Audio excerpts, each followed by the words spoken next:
জুলাই শহীদ স্মৃতি ফাউন্ডেশনের সাধারণ সম্পাদকের পদ ছাড়লেন বৈষম্য বিরোধী ছাত্র আন্দোলনের শীর্ষ নেতা সার্জিস আলম। আজ বুধবার সকালে এক ফেসবুক পোস্টে এ তথ্য জানান তিনি। সার্জিস আলম লিখেছেন, জুলাই শহীদ স্মৃতি ফাউন্ডেশনের সাধারণ সম্পাদকের দায়িত্বে আমি নেই।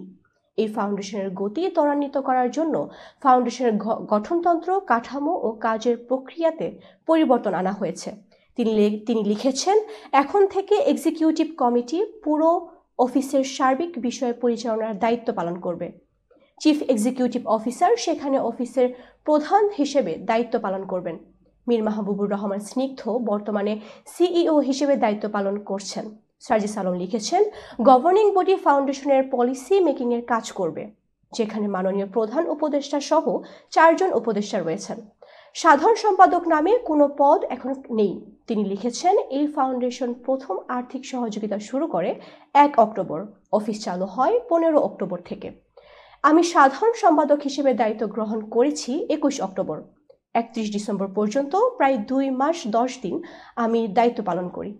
এরপর আমি দায়িত্ব থেকে সরে আসি। ফাইনালি আমার সাইনিং অথরিটি 7 জানুয়ারি হস্তান্তর হয় এবং অফিসিয়ালি আমার দায়িত্ব শেষ করি।